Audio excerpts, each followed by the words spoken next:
Nintendo has an interesting history with the esports scene, and today we're going to talk about what exactly they have been doing to try and break into it, and the possible problems they face to do this.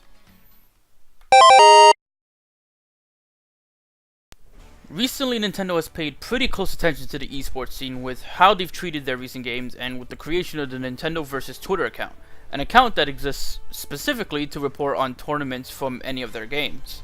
But first, let's talk about the specific games they try to push onto the scene and what each game has accomplished in this regard. However, to start doing this, we have to look to their past. Introducing the Nintendo World Championships. In 1990, Nintendo launched a competition across 29 cities and was a bit different to how we know esports today. Typically, modern esports wants to see the best of specific games and the players of those games. You don't usually go watch a general shooter tournament, you go and watch a Call of Duty or Halo tournament. Back in 1990, Nintendo did exactly that and asked who was the best at Nintendo games in general. Later on in 2015, this Nintendo World Championship was brought back, and while it was entertaining, it didn't really help them break into esports in any way. It's obvious to anyone paying attention that with the introduction of Splatoon, Pokken, and ARMS, they have definitely tried. However, they have all faced very different levels of success in this. Pokken had the appeal of Pokemon as a fighting game, but the actual fighting game mechanics wasn't as deep as many would have liked. ARMS had some level of depth, but didn't appeal to the hardcore crowd simply due to how different it was and the dedication needed to even begin to see the depth in it. And Splatoon? Well, it's the best possible example of the three. Splatoon absolutely exploded in Japan, giving way of tournaments hosted there often, while North America doesn't really see this as much. That isn't all of them either, with games like Super Smash Bros., Mario Kart, and Pokemon having their own competitive scenes.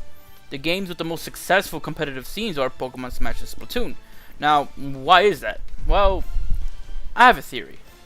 The games that failed in getting widespread attention in any form of esports follow an idea that is seemingly the opposite of those that have had success. Nintendo has always made competitive games with the mindset of making the game easy to learn but hard to master. Never too much in one direction, and that itself is the key to success. Most players of a shooter understand the different game modes and what should be done for the most part when watching a pro player go at it. Making a game easy to understand allows for it to be more entertaining as a spectator sport. ARMS simply was not understood by the majority and lacked the easy to learn part of this. Pokken didn't have the depth compared to fighters just like it, and therefore lacked the hard to master section that is needed within its genre. Mario Kart has a competitive scene and quite a dedicated one. However, racing games generally speaking don't explode in the competitive scene, so it's expected. However, when looking at Splatoon, Smash, and Pokemon, it's very much the opposite, as these games succeeded when making their games easy to learn, hard to master. Splatoon was simple, cover the map in your color to win, but pros understood map control and what weapon balance is needed within the team, how to approach the map, and when exactly to utilize their special weapons. Then throw in the other modes, and how to play totally changes in the mind of experienced Splatoon players. Pokemon has a simple premise, but the competitive scene has a level of depth I've plainly never seen before. The casual player would simply get their favorite moves and Pokemon and do well in the single player, but when crossing into the world of the competitive scene, Pokemon players have to factor in more than just moves, but worry specifically about IVs, EVs, abilities, natures, held items, typings, team composition, and so much more. It requires a ton of thinking.